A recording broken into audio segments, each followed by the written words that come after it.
Madame, Monsieur, bonsoir et bienvenue dans votre émission Débat News hebdomadaire, une émission politique bien sûr, comme vous avez pu voir dans la saison 1. Et ce soir, je reçois Monsieur Fawzi Loumi, membre du bureau exécutif du parti Nidé Tounes. Bonsoir. Bonsoir. Je reçois Madame Mabrouk Mbarek, députée à l'ANC du parti CPR. Bonsoir. Et Monsieur Jamel Eddine Al-Amri, membre du bureau exécutif du parti Ettakatel. Et bien sûr, nous allons revenir sur l'actualité de la semaine dernière, bien sûr, le départ de Rachid Arma, le chef d'état-major des trois armées, et si on peut appeler ça comme un départ, est-ce qu'il va se présenter aux prochaines présidentielles ou c'est vraiment un départ en retraite? On discutera de ça. On discutera aussi de la loi de l'immunisation de la Révolution, les 4 articles qui vont être discutés, je pense, en plénière. Nous allons parler aussi de Adil Chaouechi et de la violence sur les journalistes. Adil Chaouechi qui s'est fait violenter, tabasser la semaine dernière devant l'ANC lors d'une manifestation avec les ligues de protection de la Révolution. Il était parti couvrir l'événement, donc il s'est retrouvé avec des bleus. Et on va parler aussi de Yossel Development, Aad El-Dridi, qui se trouve actuellement, je pense, en détention. Il a volé à peu près, détourné à peu près plus de 55 000 Tunisiens. Ces 3 maisons ont été brûlées. Enfin, on reviendra un peu sur cette histoire. Alors aujourd'hui, on commence avec Rachid Arma, notre chef d'état-major des trois armées. Alors, est-ce que son départ est précipité? Est-ce qu'il fallait qu'il attende les élections et partir après? Quelles sont vos analyses respectivement, chacun, dans vos partis politiques? Fawzi Loumi. Moi, je pense que c'est une perte pour la Tunisie que le général Rachid Arma sorte en retraite.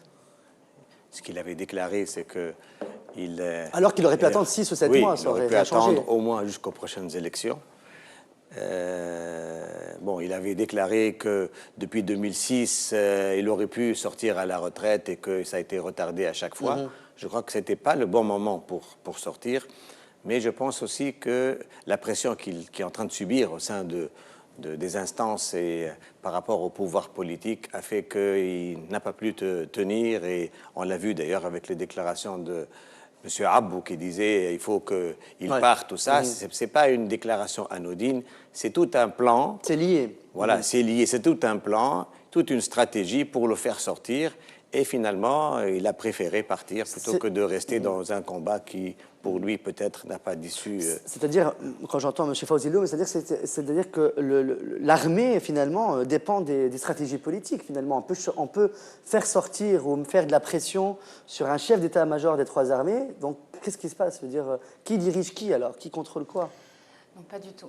Avant de parler sur les circonstances dans lesquelles le général Arma a décidé de partir en retraite, je pense qu'il est très important aujourd'hui de saluer tout le travail qu'il a fait quand même. C'est très important, surtout dans les moments les plus difficiles. Il a su vraiment se mettre aux côtés du peuple. La question, c'est que les gens qui se posent la question, c'est pourquoi maintenant? Bien sûr. C'est comme Zidane, il a terminé sa carrière avec un coup de boule avec quelqu'un, donc il a mal terminé. Il faut savoir qu'il a eu donc, une mission assez délicate, difficile, qui vraiment, notamment avec la situation de la Libye, la situation sécuritaire, la situation... Donc, depuis la Révolution, ça a été très, très difficile. Et situation humanitaire, il ne faut pas oublier les inondations à répétition, etc. Donc, l'armée a été sollicitée beaucoup, beaucoup de fois. Il avait demandé déjà il y avait déjà son départ en retraite, donc c'était déjà depuis 2006. Donc c'est un humain, il ne peut pas être surhumain non plus, on ne peut pas lui demander. Et le gouvernement, d'après ce que je sais, le gouvernement voulait le maintenir. D'ailleurs, la demande, la mise en retraite. Ben oui, c'est la demande de la personne, on ne peut pas à force. La demande qui était venue l'année dernière, donc d'extension, Marzouki, le président Marzouki et le gouvernement avaient étendu l'extension, et c'était le projet d'étendre l'extension. Donc là, le gouvernement, ils étaient pour la reconduction. Après, la personne ne peut pas forcer. Ensuite, il faut bien comprendre que le chef de l'armée, donc c'est le président de la République, donc on l'avait décidé dans la mini-constitution. Et il faut savoir que c'est une institution républicaine et on tient à ce que la place de l'armée soit bien inscrite dans la Constitution et que ses prérogatives soient bien définies dans la Constitution. Si jamais dit, est-ce que c'est une stratégie politique, le fait que Rachid Arma soit parti? C'est-à-dire que est-ce que beaucoup de gens se posent la question et qu'il va se présenter aux prochaines présidentielles? Est-ce que c'est une possibilité? Premièrement, on ne peut que regretter le départ du général Ammar dans ces circonstances. Pourtant, le général Ammar a expliqué sa décision par des raisons personnelles. Oui, sur l'émission Tessia Amassène sur la chaîne Tunisaya, oui. Vu son âge. Est-ce que en quelque chose, il veut se présenter pour les présidentielles ou non? À mon avis, je ne pense pas. C'est une décision strictement personnelle du général Ammar. Néanmoins, il ne faut pas oublier que le général Ammar a regretté surtout le manque des moyens de renseignement en ce qui concerne. Il y a des défaillances très importantes sur ce point qu'il faut en tenir compte. Et vous trouvez, est-ce que vous êtes d'accord avec son départ? Est-ce que vous trouvez que c'est le bon moment pour partir? Est-ce qu'il a choisi le bon moment? Bon, c'est pas le bon moment. C'est pas le bon moment, mais en fait, c'est une décision personnelle. C'est ce qu'il a affirmé, donc on ne peut que regretter son départ. Voilà. Est-ce que vous pensez, Sifa aussi, que la personne qui va succéder à Rachid Ammar, ça sera un pion? Pour être cash, pour être direct, ça va être quelqu'un qui va être peut-être pas désigné, mais qui sera du parti au pouvoir ou qui sera de la Troïka, qui vont placer. D'abord, je ne pense pas que c'est une décision personnelle, le fait qu'il va sortir à la retraite. Le fait qu'il ait déclaré à la télévision, qu'il a fait tout un débat, c'est une décision politique. Décision politique, pourquoi? Parce qu'il y a une volonté actuelle de la Troïka d'infiltrer l'ensemble de l'administration. La seule administration qui n'a pas été encore infiltrée, c'est la Défense nationale. Et le général Ammar était un obstacle à cette infiltration et il a tenu le coup. On sait que l'armée est très fatiguée parce qu'avec l'état d'urgence maintenant depuis 3 ans, qui n'a aucun sens à chaque fois de le faire reculer l'état d'urgence. Vous savez que l'état d'urgence, ça veut dire que tous nos soldats, que tous nos réservistes, que toute l'armée est mobilisée, même s'il n'y a rien. Sur tout le territoire. Sur tout le territoire. Alors que l'objectif de l'armée, c'est de protéger nos frontières, etc. Voilà. Voilà. Et le général Rachid Ammar avait demandé à plusieurs reprises de ne pas prolonger cet état d'urgence, de le faire uniquement quand il y a nécessité. Ils n'ont pas voulu pour fatiguer l'armée et pour, de certaine manière, les éreinter au point de faire, d'infiltrer cette armée. Donc, le fait qu'ils partent aujourd'hui n'a rien à voir avec la retraite, n'a rien à voir avec un problème de considération personnelle, c'est purement politique. Maintenant, est-ce qu'il va se présenter aux élections présidentielles? Je n'ai aucune idée sur ça. Lui seul peut le savoir. Personnellement, je ne le pense pas, parce que beaucoup de gens ont dit qu'il a fait une carrière militaire. Il n'avait pas d'objectif de faire une carrière politique. Vous savez que notre armée, c'est une armée républicaine qui travaille pour la nation, pour tout le monde, qui ne s'est jamais immiscée dans la politique, et elle ne va pas commencer aujourd'hui à rentrer dans la politique. Donc si un général sort aujourd'hui sous prétexte de la retraite, et après il va se présenter aux élections présidentielles, personnellement, je ne pense pas que ce soit ça, sa stratégie ou son objectif. D'autant plus qu'on sait que après la Révolution, plusieurs personnes l'ont demandé, est-ce que vous allez prendre le pouvoir ou pas? Il avait dit. Donc, s'il avait une envie de prise de pouvoir, il avait la possibilité de le faire à ce moment-là. Donc, il ne l'a pas fait à ce moment-là, il va le faire aujourd'hui. Bon, je ne pense pas. Mais je crois que c'est quelqu'un qui est profondément patriote. C'est quelqu'un qui a travaillé avec sincérité pour la Tunisie. C'est quelqu'un qui a sauvé la Révolution pendant un moment où tout était flou et personne ne savait plus quoi faire. C'est la personne qui a dit non. C'est la personne qui a dit non à plusieurs reprises. Ouais. Donc, vraiment, ce n'est pas du tout le bon moment pour sortir. Et le fait que quelqu'un du CPR, qui est Mohamed Abou, a fait une pression contre lui... Ex-secrétaire général. Oui, mais il garde la philosophie et il garde l'idéologie du CPR. Parce que même le CPR divisé, ils sont tous dans la même philosophie. Le fait que lui déclenche une guerre contre lui, d'abord, ce n'est pas gentil de le faire après tout ce qu'a fait le général Rachid Ammar, ce n'est pas patriotique. Il aurait pu au moins attendre... Ne serait-ce que par respect. Ne serait-ce pas respect pour la personne et pour l'institution. Le fait que le président provisoire accepte aussi facilement la démission, ça veut dire aussi que, d'une certaine manière, il a été poussé vers cette démission, voilà, vers la sortie. Mabrouk Mbarak. Alors, tout d'abord, les propos de M. Mohamed Abou ça n'engage que lui, ça engage son parti politique. Hein, il était secrétaire général du CPR. Ça n'engage que lui. Ça n'engage que lui. Et d'ailleurs, je trouve ça assez culotté pour quelqu'un qui vient sur un plateau et qui prétend connaître le CPR. Hein. D'ailleurs, qui connaît tous les partis politiques? Ils sont en mouvance, ils sont en construction. Donc, je trouve ça un peu... et tirer des conclusions assez courtes comme ça, c'est assez bizarre. Bon, c'est ce qu'on voit, c'est ce qui se dit dans les journaux, en tout cas, c'est ce que vous savez. Alors, en fait, donc, quand on dit est-ce que c'est le moment, j'ai envie de dire c'est jamais le bon moment. On est dans une transition démocratique, c'est jamais un bon moment. On est dans une période assez chaotique, on est en train de construire. Donc que Général Ammar ait choisi de partir il y a 1 mois ou dans 6 mois, à chaque moment, on aurait dit c'est pas un bon moment. Clair. Même, regardez, même à l'approche des élections, s'il avait quitté, on aurait dit mais non, on a besoin de l'armée pour les élections. Il faut savoir un truc, c'est que là, on est en train de parler d'une institution. Une institution, c'est jamais sur une personne. Là, ça devient dangereux quand on bâtit tout le succès d'une institution sur une personne, tout d'abord. Il a fait un travail extraordinaire, hein, et donc ça, il faut toujours... On ne peut pas lui reprocher qu'il a mal travaillé, ça c'est sûr. Pas du tout. Il a été... mais j'ai envie de dire, ce qui est important, et ce qu'on est en train de faire au niveau de la Constitution, c'est qu'on réitère le fait que l'institution de l'armée est neutre. Ça, c'est très important. D'ailleurs, moi, j'étais membre dans la commission préambule et principes généraux et nous avons entendu des personnes de l'armée. Donc, ils sont venus, nous ont expliqué qu'est-ce qu'ils voulaient mettre dans la Constitution. Et donc, nous avons réitéré que le fait que c'est une institution républicaine et qu'elle doit être neutre. Donc, le fait que Général Ammar décide de faire une carrière politique, en ce qui nous concerne, CPR, n'importe quelle personne civile a le droit de se présenter. Donc à partir du moment où il devient un civil, c'est son droit. Tout à fait. Donc, ça ne risque pas de décevoir le corps c'est son droit. Il a un droit. Il sera un civil.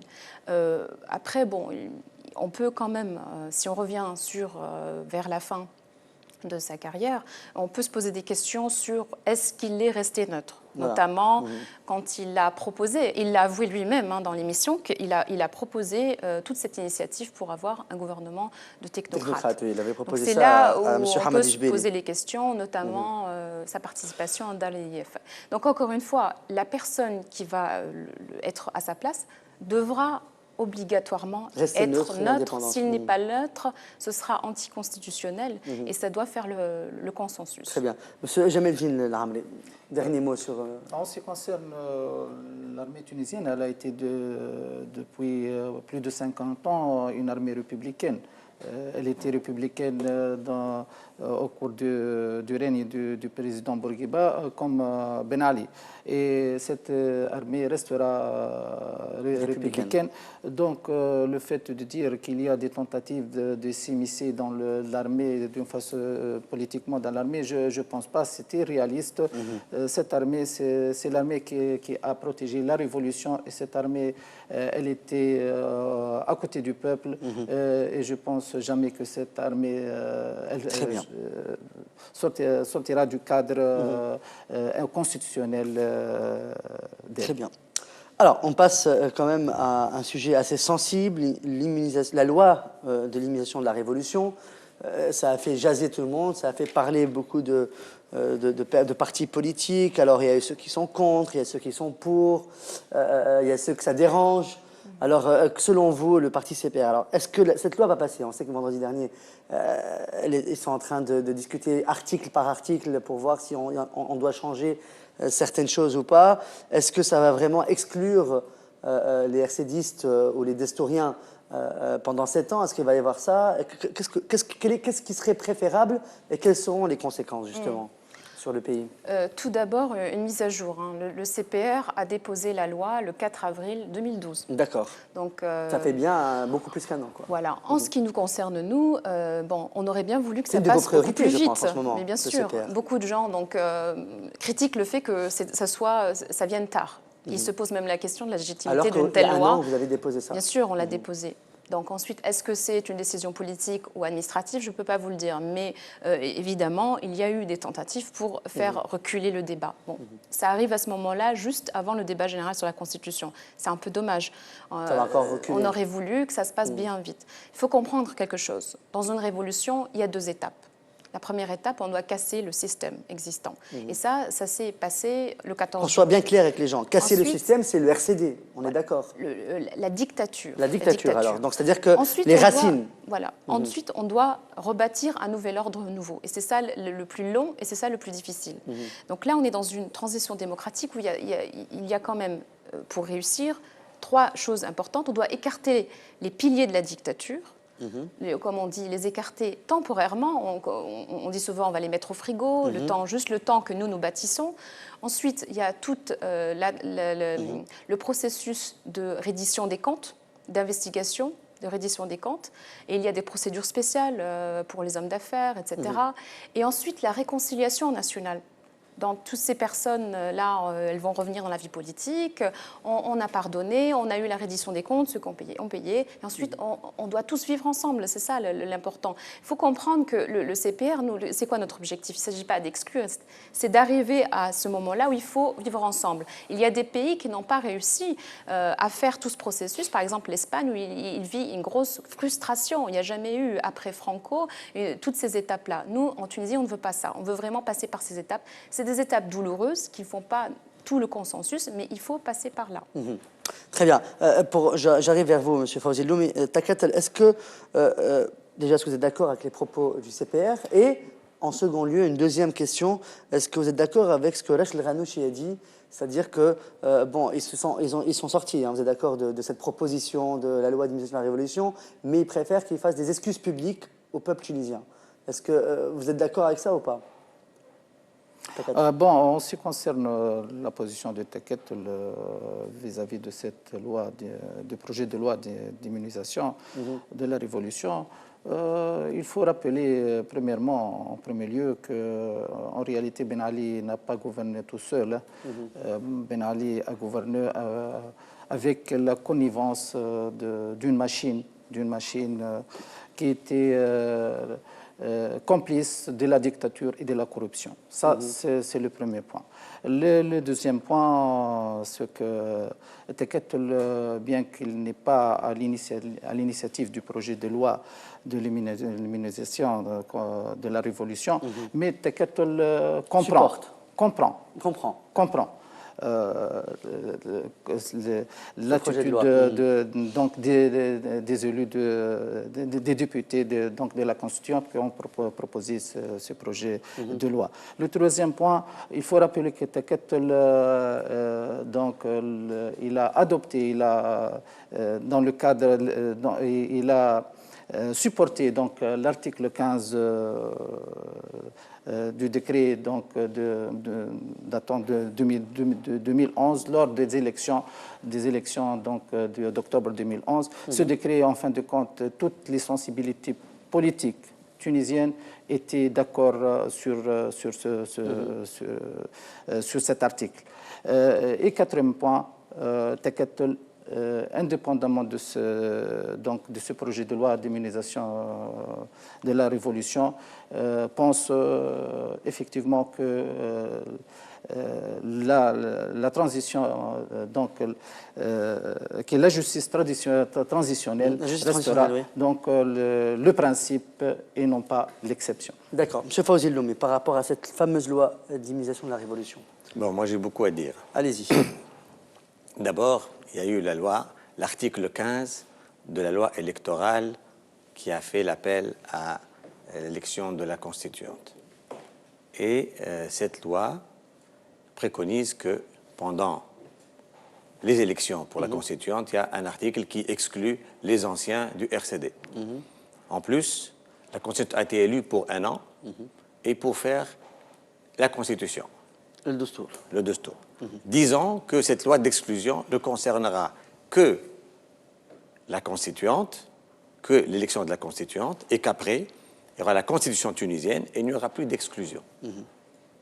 Et d'ailleurs, il y avait eu une proposition de faire un référendum pour vraiment limiter le pouvoir et la mission de cette constituante. Très bien. Bon, d'ailleurs, il y a eu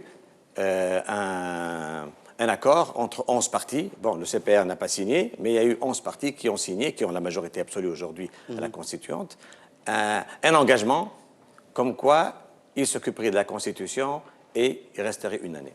Une fois qu'ils ont été élus, ils ont fait marche arrière sur tout. D'abord, ils ont dit on ne reste pas une année, bien qu'ils ont signé, les partis qui ont signé qu'ils s'engagent à faire une année. Ils ont dit pour écrire la Constitution. Voilà, non, la durée, le mandat de la Constituante, c'est le mandat d'une année. D'une année.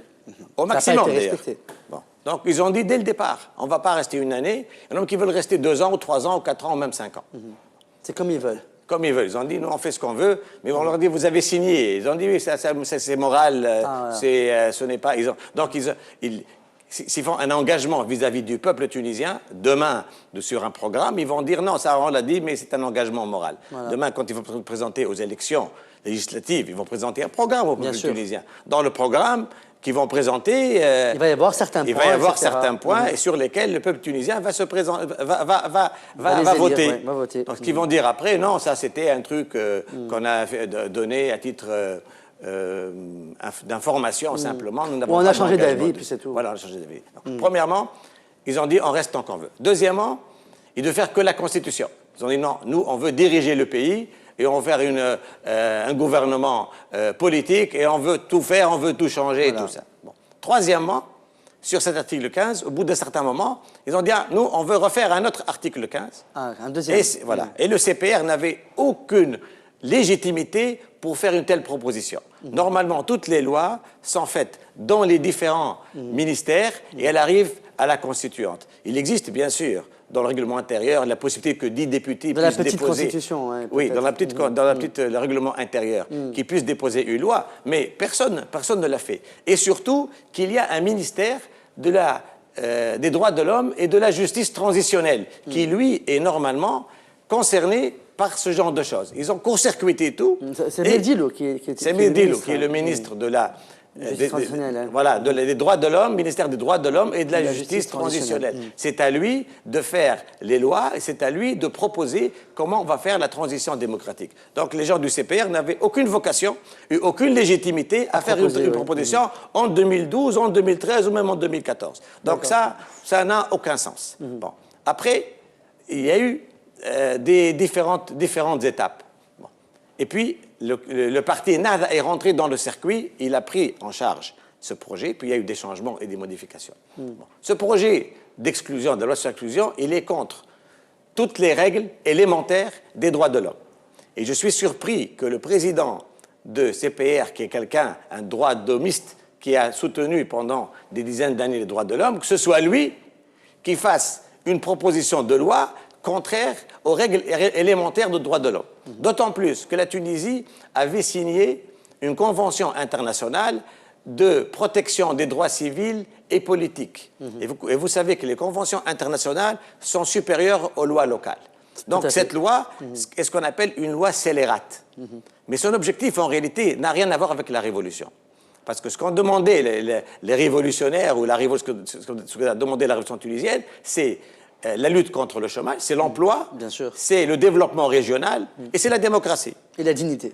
Et la dignité, bien sûr, ça fait partie de la démocratie. Donc, c'est ça ce que les demandes. Ce n'est pas du tout d'exclure des gens ou de faire des lois sur l'exclusion. Pourquoi on a fait cette loi, alors ? Et d'ailleurs, les jeunes qui ont fait la révolution, aujourd'hui, ont été exclus. Qui sont les chômeurs ?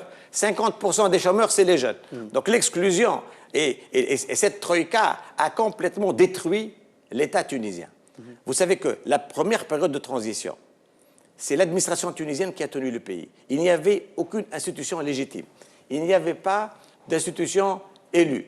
Il y avait simplement un passage où il y avait un consensus national. Eh bien, l'administration tunisienne, c'est elle qui a tenu le pays. Elle a tenu le pays sur le plan économique, elle a tenu le pays sur le plan sécuritaire, le bac s'est passé d'une manière correcte.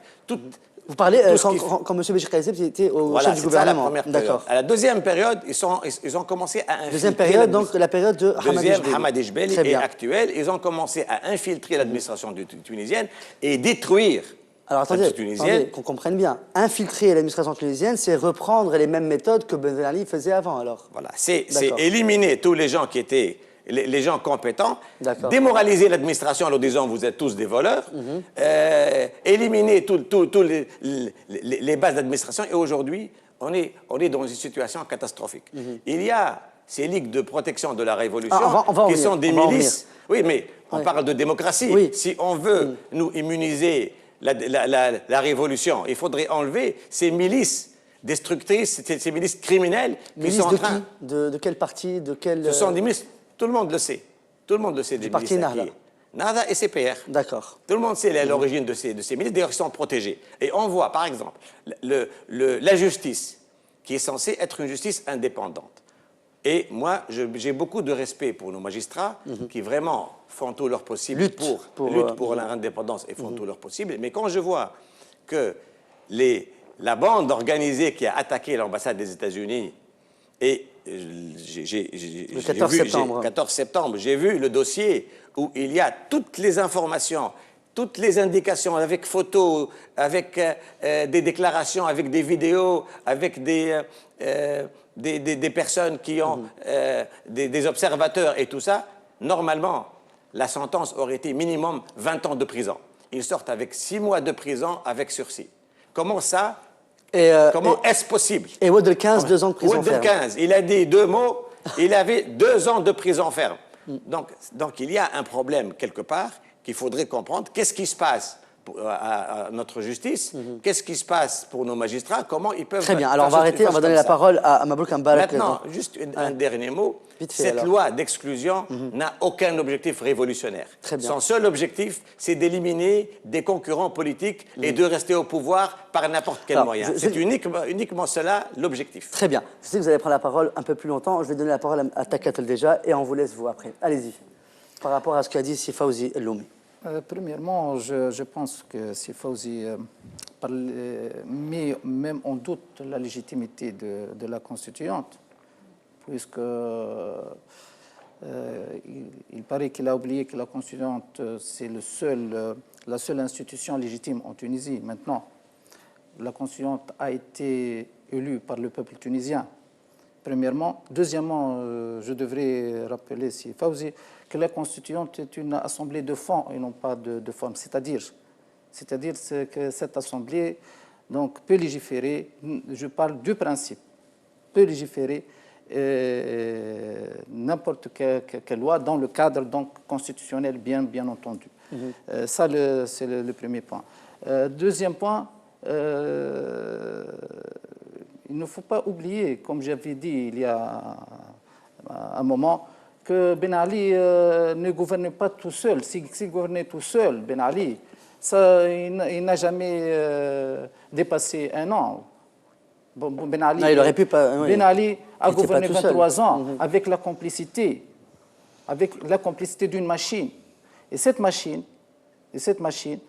c'est la machine de la corruption. La machine de la corruption, elle était la machine de la dictature. Il ne faut pas oublier ça. Donc, quant à la loi d'immunisation, comme je viens de dire, je pense que le peuple tunisien a le droit de protéger la révolution, sa révolution. Et puisque cette machine est en train de se dégénérer sous plusieurs formes. Et c'est pour cette raison, je pense bien que ce n'est pas Takatel qui a présenté le projet de loi de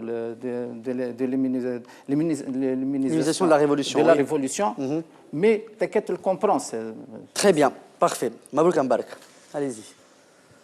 Eh bien, comment dire... Par où commencer? Par où commencer? Tout d'abord, il faut vraiment... C'est vraiment en politique, on essaie de ne pas mettre les sentiments, on essaie de pas de...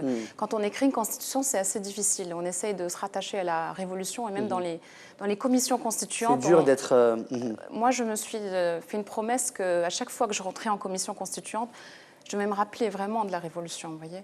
Quand j'entends le discours de M. Elloumi, ça me fait vraiment peur parce qu'il n'a sorti que des arguments lui-même. C'est juste casser CPR. Est-ce qu'il a parlé vraiment de la légitimité? Est-ce qu'il a parlé de la Révolution? Pourquoi on a fait la Révolution? Tout son discours, c'était les mêmes slogans. J'ai envie de dire, mais est-ce que vous avez analysé, vous, les transitions démocratiques dans le monde? Heureusement, au CPR, on a quand même eu des relations avec l'Amérique latine, on a fait des sollicitations avec l'Espagne, le Portugal, l'Afrique du Sud. Et c'est pour ça que dès le début, on a dit, mais c'est une hérésie, 1 an. Bien sûr que ça va prendre 3 ans, mais bien sûr. Il faut pas possible analyser. La Tunisie, ce n'est pas une exception dans le monde. Voyons, comment ça le Portugal, 4 ans. Les États-Unis, ça leur a pris 20 ans après leur indépendance pour avoir une constitution. Comment ça se fait que la Tunisie va devenir l'exception dans le monde? Et on doit le faire en 1 an. C'est une hérésie. C'est pour ça le CPR, au Congrès pour la République, on a dit au moins 3 ans pour stabiliser les choses. En plus, on n'a pas qu'une casquette. On écrit la Constitution, mais toutes les lois, la législation, qui va travailler pour la législation? Je dois dire que votre discours, M. Loumi, il est plein d'incohérences. D'abord, vous dites la Constituante, elle doit écrire que la Constitution, mais non, elle a décidé de faire des réformes. Et à la fin, vous dites, elles ont oublié de travailler pour le cœur de la révolution, c'est-à-dire l'emploi, le chômage. OK, on va travailler pour l'emploi et le chômage. Sans un gouvernement, comment on peut faire? Et sans travailler en tant que législateur, c'est-à-dire sans travailler sur les lois, etc., comment faire? Moi, je suis en commission en finance. On a tout le temps des projets de loi qui viennent sur des projets. Tunisair a besoin d'acheter un avion. On doit voter tout ça. C'est une entreprise publique. Qu'est-ce qu'on fait? On arrête tout. On n'écrit que la Constitution. Je ne sais pas dans quel pays vous vivez, mais même dans le monde entier, une transition, c'est à des règles. Et on ne peut pas jouer juste sur la politique, monsieur Loumi. Maintenant, il faut vraiment parler sérieux, vous savez. Les slogans, vous savez, vous lisez beaucoup Facebook, j'imagine, parce que vous parlez des mêmes slogans, vous savez. Vous avez Facebook, monsieur Tout d'abord, vous savez, Très peu, hein. Quand il dit le CPR n'a pas de... Les experts disent qu'il faut 15 jours pour écrire la Constitution. Oui. Et d'ailleurs, elle était déjà faite. Ça, ce sont vos experts à vous, alors, pour le type de pays que vous voulez. Les plus grands experts tunisiens, c'est pas moi qui le dis. Sans les garanties. Ce sont les experts que vous voyez, vous. Et en plus, vous avez fait un engagement de rester 1 année. Il y a un engagement. Nous n'avons pas engagé. Écoutez, monsieur de Takatel a signé l'engagement. Je vous ai écouté, maintenant, s'il vous plaît, vous connaissez les règles de me répondre. Moi, je ne veux rien dire. Est-ce que vous avez signé cet engagement? En train de me citer. Pas tous en même temps, on va pas s'en... Moi, je ne vous ai pas cité. Non, pas mais tous là, en même temps. Écoutez, on a moi, je ne vous ai pas cité. Vous êtes en train de me citer. Mais vous êtes en train de parler devant moi, donc il faut bien que je vous réponde. Oui. Surtout quand vous sortez des hérésies. Moi, je parle du CPR, je n'ai pas dit vous. Oui, mais c'est la preuve que vous ne connaissez pas le CPR. Ah, je connais très bien. Vous ne connaissez pas le CPR, pas du tout. Vous ne connaissez pas, vous ne savez pas les travaux, le travail que je fais. Vous ne savez pas du tout. C'est pas vous, je ne vais pas parler de vous, madame. Non, mais parlez du CPR en général. Je parle du CPR en tant qu'institution politique et à travers ces déclarations. Vous ne connaissez pas du tout le CPR. Voilà, allez-y. Rien qu'en entendant tous ces slogans qui sont assez faciles et on casse du CPR pour légitimer le fait qu'il faut oublier la révolution. C'est quand même assez incroyable. On n'a pas besoin de le casser. Assez incroyable. Vous savez, ça c'est toujours les mêmes slogans assez vides, vides de substance. Parce qu'en aucun moment, il a parlé de la torture. En aucun moment, il a parlé de la peur au ventre que les Tunisiens avaient à chaque fois qu'ils sortaient, pour ne pas être écoutés par les espions de la machine politique. Par la police politique, oui. En aucun moment, on parle qu'un dictateur, ça ne torture pas tout seul, ça ne donne pas des commandements tout seul. C'est la machine, comme ça disait n'écoute pas tout Takatel. seul. Voilà, il faut du matériel d'écoute, il faut des gens spécialisés, il faut beaucoup de choses comme ça. C'est pour ça que l'armée n'avait pas beaucoup de moyens. Et donc, il avait tout un réseau de soutien. Et ce réseau de soutien, on a essayé de vérifier, mais comment la dictature a marché? Elle s'est appuyée sur quoi? Ces piliers de la dictature.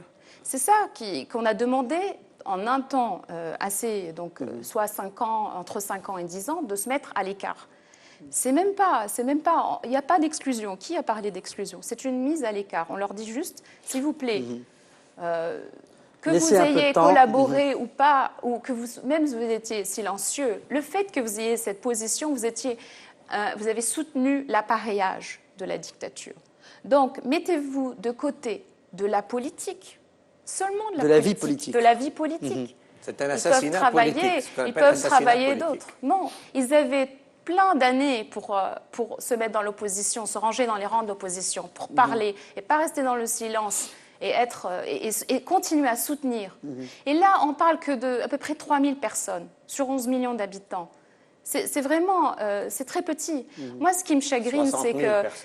ce qui me chagrine Alors, beaucoup... 3000 ou 60 000 ?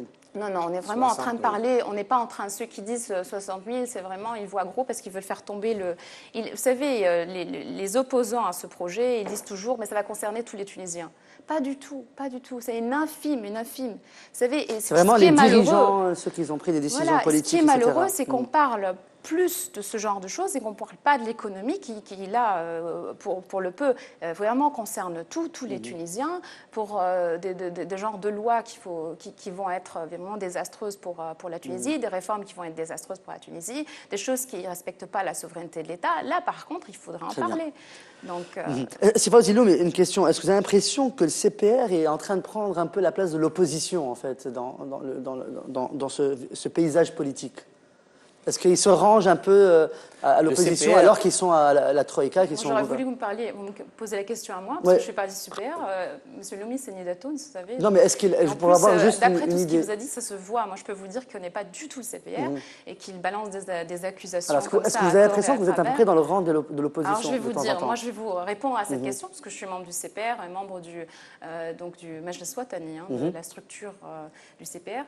Et ben, en fait, vous voyez, il faut bien comprendre la coalition que l'on a créée. Cette coalition, elle est bien définie, elle est assez exceptionnelle parce qu'elle est venue dans un temps bien défini de l'histoire de la Tunisie, à laquelle le CPR voulait montrer au monde entier et à tous les Tunisiens que la Tunisie peut se faire gouverner par plusieurs partis, et notamment l'islam politique.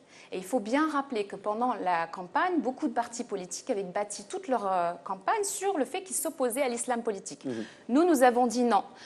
L'islam politique a sa place autour de la table et on va s'asseoir et on va travailler avec. C'est pas facile, il faut prendre ses responsabilités, mais c'était un message politique fort qu'on a voulu faire. Alors on assume nos responsabilités parce qu'il y avait beaucoup de risques, parce qu'on ne partageait pas, par exemple, la même vision économique.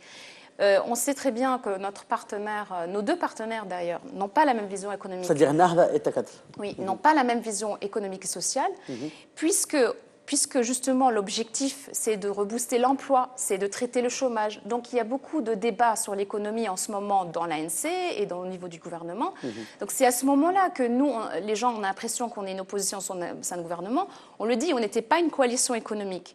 Après les élections, on fera peut-être une coalition économique. En tout cas, moi je suis convaincue, il faut le faire puisque c'est le cœur vraiment de la demande. Mais voilà, nous quand on nous pousse des programmes comme le partenariat public-privé, qui aujourd'hui on n'est pas prêt parce qu'on n'a pas de transparence, on n'a pas de gouvernance et il faut le dire, tout ça c'est juste pour ouvrir les marchés aux entreprises étrangères et on n'est pas prêt. Voilà, nous on pose notre veto quand on veut nous faire intégrer avec l'Europe avec le statut du partenariat privilégié, alors que nous n'avons pas la capacité de faire de compétition. Nous on dit non, il ne faut pas. Quand le FMI vient et pose des conditions qui vraiment favorise les entreprises privées, encore une fois, et ne favorise pas les Tunisiens, là, on dit non. Donc, c'est pour ça peut-être que c'est un peu confus, les gens pensent qu'on est une opposition. C'est pour ça qu'il faut bien rappeler que notre coalition, c'est une coalition politique qui est venue à un moment de l'histoire de la Tunisie où c'était important de dire non, non, non. La Tunisie peut. Et aujourd'hui, on est en train de le pratiquer. Ce n'est pas une recette toute faite, c'est quelque chose qui se pratique avec le temps. Je reviens vers vous, Sifa Ouzi, juste après. Takatl, par rapport à ça, par rapport à toute cette loi d'immunisation, qu'est-ce qu'on pourrait faire, qu'est-ce qu'on doit faire, qu'est-ce que le Takatl, on a compris que vous comprenez que ce n'est pas vous qui avez déposé cette loi, etc. Mais Takatl, dans tout ça, on ne peut pas comprendre. Est-ce que vous êtes pour ou vous êtes contre? Bon, concernant Takatl, j'ai bien précisé, on est clair sur ce point que Takatl... Et pour j'ai pas dit pour cette immunisation, pour cette loi, mais Takatl est pour le principe à ce que tous ceux qui ont été décisionnaires, qui ont été des complices de la dictature et des complices de la corruption de Ben Ali, à ce que la justice tranchera leur... Dans ce cas-là, si c'est des complices de la corruption de Ben Ali, il y en a plus de 3000 là. C'est beaucoup. Je parle de la justice. Je parle de la justice. Mais c'est pas le rôle de la justice, justement. Si jamais il y a eu des complices de la révolution, enfin de la dictature, etc., n'est-ce pas le rôle de la justice de trancher, en fait, sur ça? Pourquoi faire une loi dans ces cas-là? Je suis bien clair sur ce point. J'ai dit que concernant Takatl, il est pour le principe, pour la justice transitionnelle, tout en comprenons ce que ceux qui ont... Vous êtes neutre, quoi.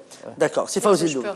je peux répondre pourquoi il faut une loi. Parce que, en fait, la justice, elle se base sur des articles. Donc, pour le moment, ou alors, il faudrait qu'elle tranche suite à des plaintes. Et il faudrait plusieurs plaintes. Donc, c'est quelque chose qui dit plainte dit preuve aussi. Voilà, mais dans le c'est prévu, hein. Il y aura tout un mécanisme d'apport de preuves, tout ça. C'est pas on pointe pas le une doigt. loi comme ça, voilà, non, il faut vous avez bien, fait ça, non, donc, il faut bien lire le projet de loi. D'ailleurs, c'est assez détaillé. Et d'ailleurs, je dois dire qu'on n'a eu que le débat général pour l'instant cette loi. Les articles vont être débattus beaucoup plus tard. Et encore une fois, c'était la raison pour laquelle on a fait une loi. Mais au-delà de ça, on dit que le CPR n'a pas de légitimité. Moi, j'ai envie de répondre aussi. On a la légitimité du peuple. On a été élus. Et ça, c'était une demande du peuple, Strasbourg 2 et 3, etc. Donc, c'était très normal que la constituante dépose, enfin, en tout cas, notre parti. Monsieur Loumi, par rapport à ça, l'idée Tunis. Alors, nous sommes pour la justice transitionnelle. Voilà. Nous sommes pour une justice... Et on passe à notre sujet juste après. Voilà, pour une justice qui débouche sur la concordance nationale et que tous les Tunisiens se retrouvent ensemble et que de toute façon nous allons vivre ensemble pendant des centaines d'années. Il ne faut pas qu'on se bagarre. L'Union pour la Tunisie, voilà. Ça vous avez un peu l'appel. L'Union pour la Tunisie, mais disons la concordance nationale et le moussalha en termes en arabe, ça passe mieux. Ça passe mieux que peut-être en la réconciliation. Voilà, la réconciliation nationale. Et cette loi, par contre, c'est un génocide politique. Et d'ailleurs, je ne veux pas parler beaucoup du CPR, qui pour moi aujourd'hui est un parti qui n'existe plus. Mais il y a des gens du CPR qui sont importants. Qu'est-ce qu'ils disent? Vous avez bénéficié du tourisme politique. Mais on va voir les prochaines élections, combien il va faire le CPR sans la loi de l'exclusion. Le CPR, il a la légitimité des votes. Vous avez bénéficié des députés grâce au tourisme politique. Si on voit aujourd'hui les sondages, et vous pouvez parler de légitimité. Si on voit aujourd'hui les sondages, regardez où est le CPR. Il est facile, comme on dit. Et vous croyez aux sondages qui se passent des mois et des mois avant les élections? Moi, je crois. Eh bien, c'est bien. Justement, pour venir à moi, je crois à la connaissance. Moi, je crois à la professionnalité des gens. Et tous les sondages, qu'ils soient américains, qu'ils soient français, qu'ils soient tunisiens, ont tous été dans la même tendance. Non, c'est pas... Mais il faut nuancer. Oui, mais de toute façon... Si vous parlez des sondages américains et des sondages étrangers, il y a une par grande des bureaux nuance. d'études. Tous les sondages... Il y a une grande nuance. C'est possible, mais tous les sondages sont concordants sur les grandes tendances. Ça, c'est clair. Mais si je reprends un peu une argumentation qui a été donnée, ils ont dit, mais c'est comme les nazis dans la Deuxième Guerre mondiale qui avaient été exclus. Ils sont en train de comparer ce qui s'est passé en Tunisie avec les nazis. Ce qu'ils oublient, c'est que la révolution tunisienne, c'est une révolution que les jeunes ont faite. Et cette révolution, il y a des martyrs. Il y a eu, avant le 14 janvier, 70 martyrs. Après le 14 janvier, il y a eu 268 martyrs. En tout, autour de 340 martyrs. Est-ce que vous savez, dans la Deuxième Guerre mondiale, combien il y a eu de morts? 60 millions de morts. 60 millions dans 20 millions de Russes. C'est vous qui êtes en train de comparer. C'est incroyable. J'ai vu dans des débats, si Samir Ben Amour faisant la comparaison avec les nazis. 60 millions de morts.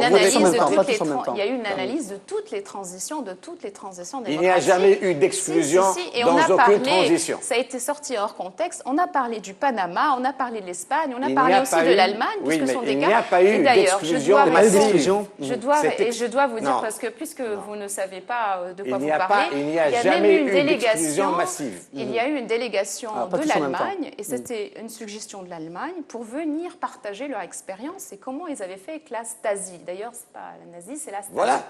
Non, ils parlaient des nazis. Ils ont dit et même avec la Stasi.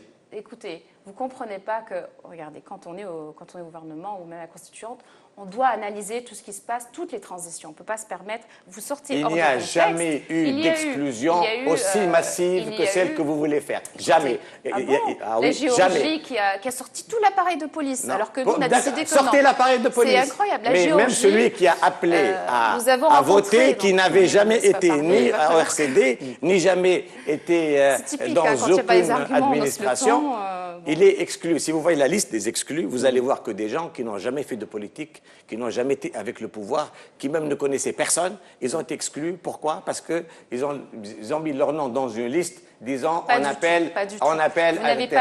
Et je peux vous donner des centaines et des centaines de personnes dans ce cas. Ça n'a rien à voir avec ce qui s'est passé dans notre pays. Je vais vous donner une faveur, je vais vous donner la copie de la loi que j'ai dans mon sac, vous allez lire, vous allez comprendre que c'est pas du tout. J'ai lu toutes les lois que vous voulez et je connais cette loi. Non, pas du tout. Vous êtes en train de sortir des slogans qui sont faux et d'ailleurs, vous pas devez des slogans, mesurer votre analyses, responsabilité madame. quand vous parlez sur les plateaux télé. Les citoyens écoutent et quand vous dites des mensonges, c'est très grave. C'est pas des mensonges. Il faut faire très attention à ce que vous dites. C'est vous qui dites des mensonges, madame. Il faut faire vraiment très attention. C'est vous qui dites des mensonges, c'est pas moi. Tous les Tunisiens, c'est faux. Il s'agit d'une infime minorité qui était les piliers de la dictature. C'est faux. Et il faut arrêter de dire des mensonges. C'est faux, madame. C'est absolument vrai. Non. C'est absolument vrai. C'est Alors, absolument vrai. alors pourquoi c'est faux? De dire des bêtises. Je vais vous dire quelque chose. Vous Mon êtes sur un frère qui est à plateau de l'UTK, télé.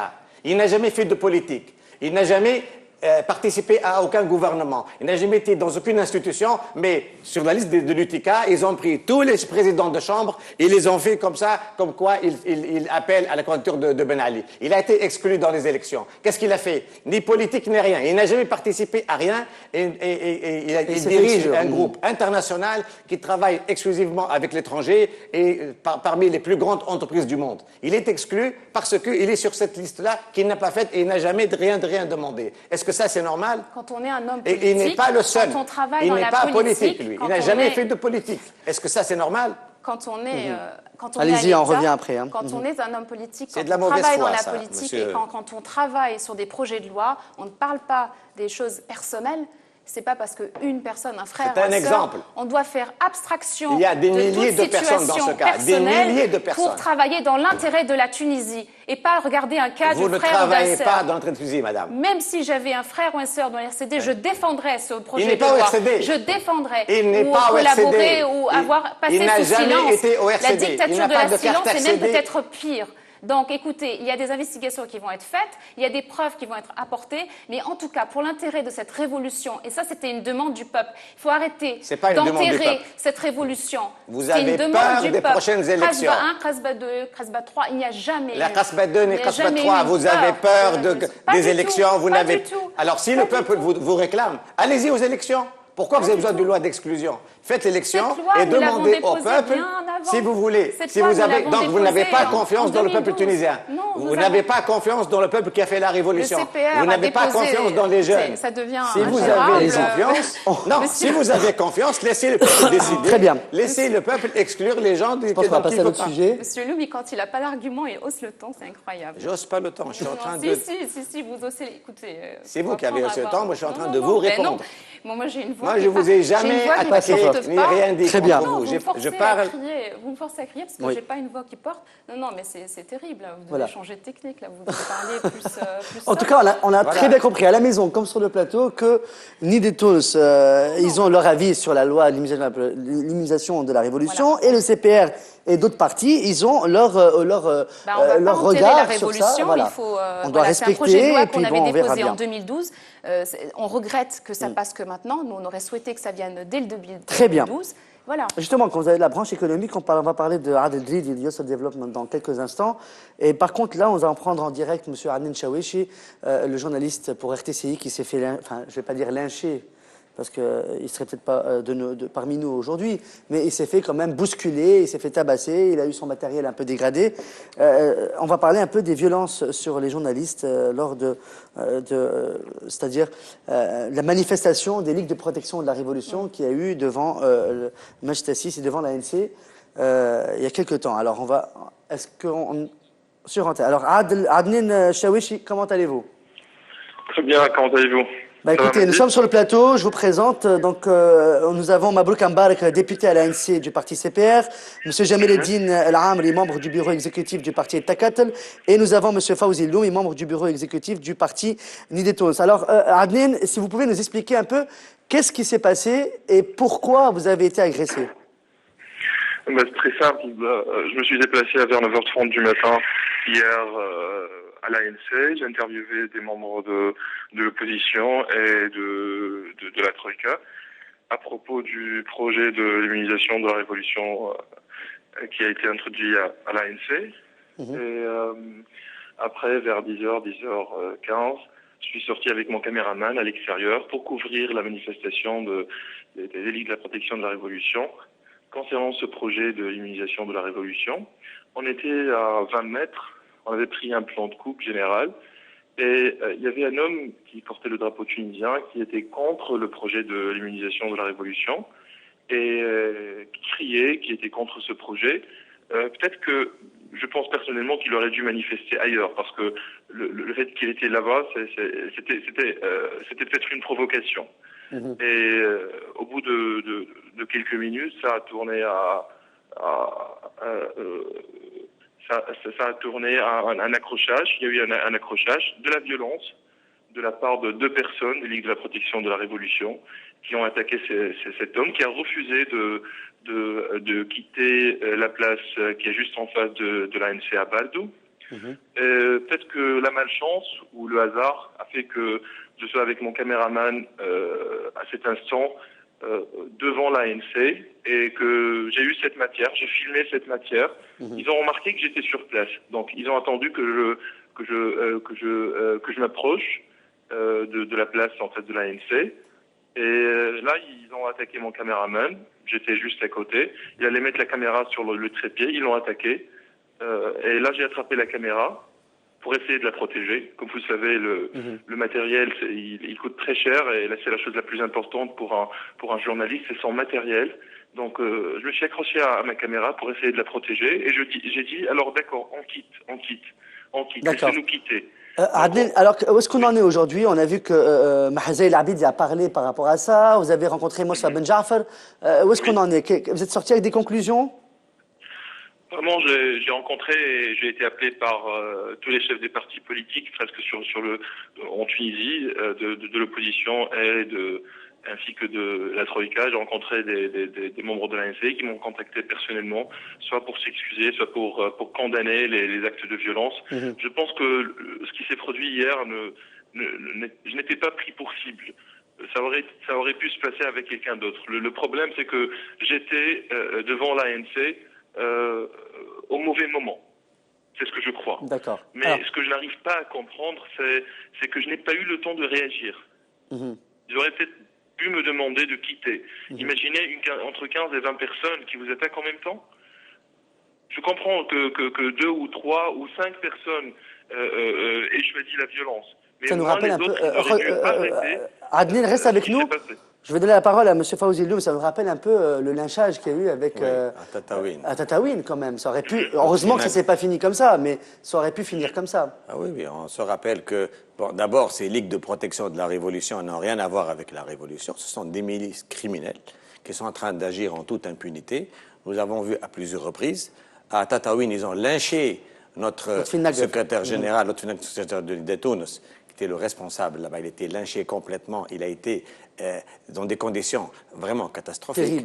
Terribles. On a vu aussi devant le siège de l'UJTT, lors de la commémoration de l'assassinat du martyr Farhat Hached, quand ils ont agressé Saïd Haïdi, et il était plein de bleu, il était totalement agressif, ils ont agressé d'autres Monsieur le 10 aussi, il a été agressé. Le 10 était agressé aussi, ça c'était au tribunal, devant le tribunal. Exactement. 10 et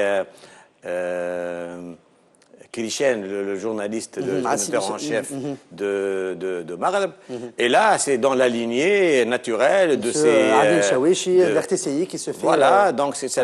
Et d'ailleurs, ce qu'on a remarqué, c'est qu'il y a eu beaucoup de députés de l'ANC qui sont sortis de l'hémicycle pour soutenir ces ligues de protection de la Révolution, pour leur dire, voilà, allez-y, continuez, notez avec vous. Très bien, vous n'êtes pas d'accord donc ils sont complices de tout ce qui s'est passé. Adnan, vous êtes avec nous, Adnan, encore, hein? Oui, je suis là. Très bien. Vous intervenez quand vous voulez. Madame Mabrouk, allez-y. Par rapport à M. Adnan Chawichi, ce qui s'est passé, et par rapport aux propos de M. En fait, j'étais là. Et Adnan, je connais très bien. Et après l'agression, on a parlé dans les couloirs. Et moi, j'ai vu plus un mouvement de députés autour de Adnan. Essayer de comprendre qu'est-ce qui s'est passé. Et bien sûr, condamner la violence. Beaucoup de députés ont essayé de voir ce qu'ils pouvaient faire immédiatement, c'est-à-dire accompagner Adnan pour aller porter plainte tout de suite, etc. Donc, essayer de faire ce qu'on peut. Il paraît qu'une députée lui a dit « Allez-y, sortez, allez-y dehors ». Enfin, c'est ça, Adnan, ou pas? J'arrive pas à vous écouter, madame. Est-ce qu'une députée, je pense une députée de Narda qui vous a demandé de sortir dehors pour faire votre interview, vous avez été poussé à l'extérieur ou pas? Wallah, il m'a dit, pour être franc, hier, j'étais pas vraiment concentré et j'étais là, mais je n'ai pas écouté ce qui s'est passé, je n'étais pas concentré, donc on m'a parlé de ce qui s'est passé, mais pour moi, je n'ai pas remarqué vraiment, parce que j'étais pas concentré. J'étais ailleurs, j'avais la tête ailleurs. Bon, Mabrouk Mbarak, allez-y. Adnan était en état de choc. Hein, bien sûr. Je me souviens, il y a de quoi quand même. Oui, oui, bien sûr, il était en état de choc. Il y avait un grand mouvement de foule autour de lui, une grosse chaleur, etc. Donc je ne sais pas du tout qui a demandé d'être dehors, mais si c'est peut-être la raison, c'est parce qu'il y avait un gros mouvement de foule autour de lui. Hein. C'est de savoir qu'est-ce qu'on pourrait faire dans l'immédiat. Est-ce qu'il doit être transporté à l'hôpital? Est-ce qu'aller porter plainte tout de suite, etc. Évidemment, le CPR, on condamne la violence, hein, c'est évident, mais ça ne doit pas être une condamnation deux poids, deux mesures. Donc, le CPR, on a condamné la violence pour tous les journalistes, à l'encontre de tous les journalistes, que ce soit lors de tous les événements, lors du congrès qui avait été fait pour justement un congrès dédié à la violence. On avait vu à ce moment-là beaucoup de journalistes s'est fait agresser.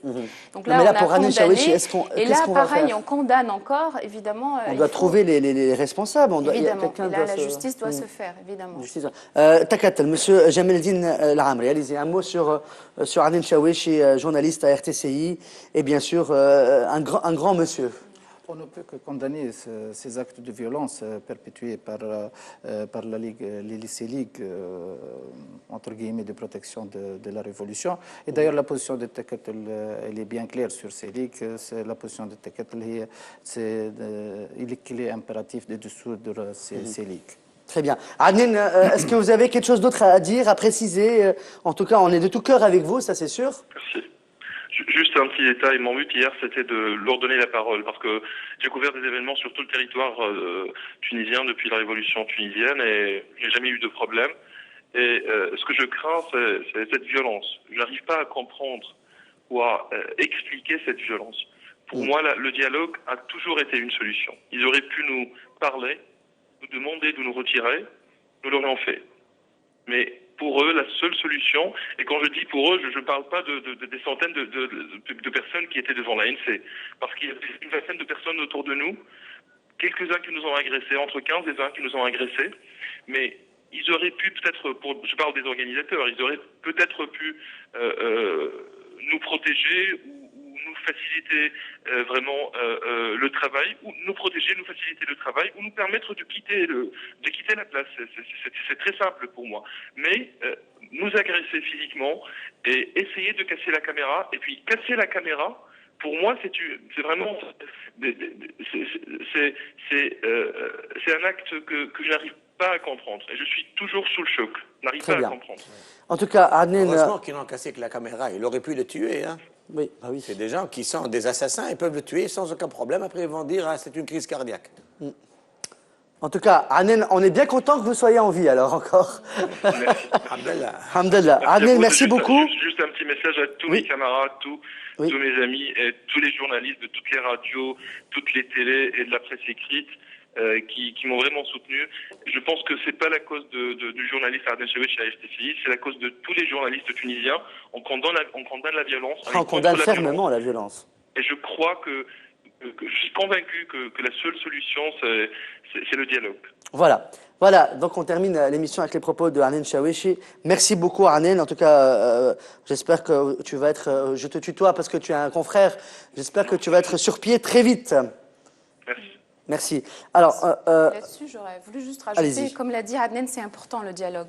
Et le travail de la justice doit se faire. Donc l'association qui a organisé cette manifestation devant l'ANC et qui a dérivé en violence, elle est responsable. Donc là, la justice doit se faire doit être faite. Par contre, la position du CPR, elle est claire. Ce n'est pas aux politiques de se prononcer sur la dissolution d'une association ou pas. C'est la justice. Voilà, exactement. Parce qu'on peut créer un précédent. Et donc, le lendemain, plusieurs années plus tard, une association qui déplaît, même une association qui travaille sur les droits de la femme, admettons, sur des choses comme ça, les politiques pourraient dissoudre et ça... Très bien. Alors, je passe avec vous, monsieur Jamel-Eddine El-Amri, donc Takatel. Là, on passe sur un autre sujet. 55 000 Tunisiens ont été... on n'a pas compris ce qui s'est passé. Ils ont mis de l'argent pour en gagner. Le monsieur il s'appelle Adel Dridi de la société Youssef Développement. Il est retenu, je pense, au ministère de l'Intérieur. Ces maisons ont été brûlées, à Kabareya. Enfin, qu'est-ce qui se passe? Quelle est votre position par rapport à ça? Est-ce que vous avez... En fin de compte, c'est de l'escroquerie pure et simple. Une escroquerie en bande organisée, alors? Oui, c'est de l'escroquerie. C'est la justice qui s'en chargera du dossier. Et même s'il y a des défaillances administratives, peut-être il n'y a pas de contrôle suffisant, même l'administration est en quelque sorte responsable aussi. Chacun un petit mot sur ça. Je vous donne la parole, Madame Barak. Faziloum, allez-y. Allez, moi, je crois que c'est très grave ce qui s'est passé avec eux sur Youssef Développement. C'est très, très grave. Il y a eu des cas similaires à l'étranger. En Égypte et en Algérie. Oui, c'est la fuite en avant. Il prend l'argent des gens pour les placer à des taux exorbitants. C'est comme avant, on jouait avec la ficelle. Comme je joue de la ficelle, je donne à lui, je reprends à lui, je paye lui. C'est comme le Madoff américain. Il pense peut-être au départ il avait de bonnes intentions, mais avec de mauvaises affaires. À un moment donné, il se retrouve avec trop de... Oui. Moi, je crois que pour ce genre d'opération, il faut qu'il y ait des assurances et une garantie de l'État.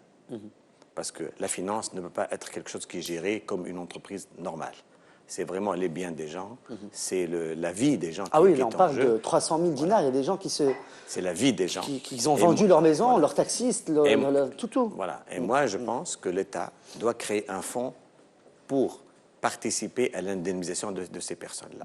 Il n'est pas possible de dire... Je pense qu'en Algérie, ils leur ont redonné ce qu'ils avaient mis au départ. Voilà. Il n'est pas possible de dire, nous, on s'en fout, c'est de l'escroquerie, allez au tribunal, tout ça. C'est à l'État de prendre en charge, parce que le domaine financier... C'est pas l'État qui a tapé sur les doigts des gens pour aller mettre l'argent non plus.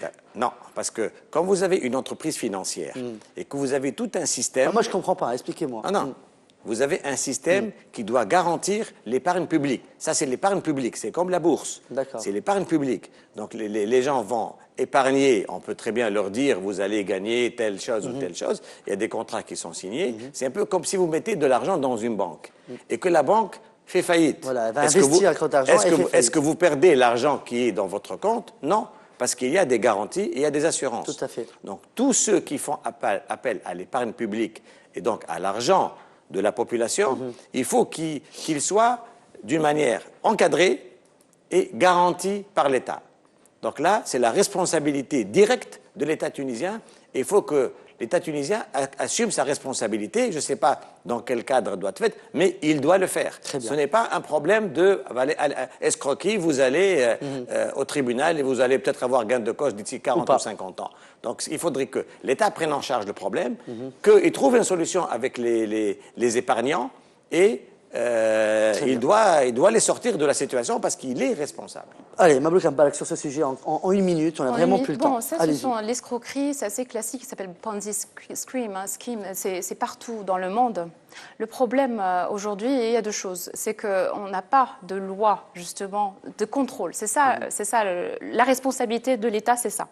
C'est qu'on n'a pas de contrôle. Et ça, c'est très grave. Pourquoi on n'a pas de contrôle? Parce que sous Ben Ali, justement, il vivait de la corruption. La dictature, ça l'arrangeait bien, la corruption. Donc aujourd'hui, on a une énorme tâche à la Constituante, c'est de mettre en place non seulement une Constitution, mais toute une panoplie de lois. Vous comprenez bien qu'en un an, c'est impossible. Donc il faut mettre en place des contrôles pour que ces escrocs ne puissent plus faire ça. Il y a tout un autre côté qui est très important à en fait parler, parce que tout était bien sûr muselé. Tous les problèmes d'Ancien Régime, on les entend, tout a été muselé, donc on ne savait pas les problèmes sous Ben Ali. D'ailleurs, les gens qui disent que sous Ben Ali tout était bien, c'est très grave. Pour moi, ils veulent enterrer la révolution. Bon, ceci dit, ce qu'il faut parler, et j'aimerais bien que vous respectiez quand même mon intervention, vous arrêtez un peu de m'interrompre. Ce qu'il faut bien comprendre, c'est la frustration des Tunisiens. C'est là que je veux finir. La frustration. Qu'est-ce qui a poussé ces Tunisiens à donner leur argent, à faire confiance à des escrocs? C'est parce qu'ils n'ont pas d'argent. L'économie, elle n'est pas faite pour l'intérêt des Tunisiens. Je suis désolée, quelqu'un qui apporte 300 000 dinars, il a de l'argent quand même. Non, mais ils grattent sur tous les fonds, ils vendent, etc. Vous savez, ce genre de choses, vous donnez, vous gagnez beaucoup. D'accord. Donc c'est comme ça qu'ils font. Vous donnez un petit peu, ils vous donnent beaucoup d'argent au début. Je donne 2000 dinars, j'en ai 6. Et ensuite, bien sûr, ils ne se retirent pas, ils donnent plus, et c'est comme ça qu'ils accumulent s'accumulent. Là, on est dans un casino, quoi. Le problème, et c'est là que le CPR a proposé beaucoup d'alternatives économiques et sociales qui vont dans l'intérêt des Tunisiens et pas dans l'intérêt des entreprises privées. Donc on a tout un programme économique et des incitations fiscales, etc., pour, par exemple, aider le travail agricole, pour qu'on ait enfin l'autosuffisance. Sur Yo se développe, et quelle est la travaille solution sur Yo se développe pour le CPR? Qu'est-ce qu'il faut faire? En tout cas, il faut faire une investigation, il faut absolument, et nous sommes en train d'en travailler aujourd'hui, il faut absolument voir est-ce que l'État a failli, est-ce qu'il y avait déjà des contrôles en place et on les a pas appliqués. Ce serait là que c'est grave. Donc il faut faire un audit de ce qui s'est passé et bien pointer du doigt les responsables. S'il y avait des contrôles en place, pourquoi ils n'ont pas été appliqués? Et s'il n'y a pas, c'est à nous, constituants, de faire des lois assez rapidement et on est en train de travailler dessus pour que ça ne se répète plus. Très bien. Fawzi El Doumi, un dernier mot peut-être. Un petit tour de table pour un dernier mot. Quelqu'un? Moi, je crois que je reviens à la loi sur l'exclusion. Je crois que cette loi ne doit pas passer. Je crois qu'il faut laisser au peuple tunisien choisir qui sont ceux qui doivent élire ou pas, et ne pas se mettre à sa place, et ne pas essayer de rester au pouvoir, même si on n'est pas populaire. M. Jamel Eldine, un dernier mot. Bon, je pense qu'il ne faut jamais oublier que la Constituante soit une autorité de fond, et il faut respecter la démocratie. Voilà. Voilà. Madame Mabrouk Mbarek. Pour moi, la transition démocratique, c'est comme une grande voiture qui prend une route. Il y a des bosses sur la obstacles. route. Et les partis politiques, il y en a qui tiennent le guidon, qui veulent tourner très à droite, tourner très à gauche. Il faut essayer de rester au centre avec un consensus, malgré les bosses chaotiques dont on a besoin pour réajuster notre chemin. Mais surtout, il faut éviter les gens qui poussent sur le frein, qui veulent nous faire reculer et enterrer la révolution. Voilà, merci Mabrouk Mbarek, député à l'ANC du parti CPR, d'avoir accepté notre invitation. Merci à M. Jamel Eldine El Amri, membre du bureau exécutif du parti Ettakatel. Et merci à M. Fawzi El Doumi, membre du bureau exécutif du parti Nidé Tounes. Voilà, c'était la dernière émission pour la saison 1 de Débat News. On se retrouve après le Ramadan. Ramadan comme Mabrouk tout le monde. Et on se retrouve après le Ramadan. Bonne fin de soirée sur notre chaîne.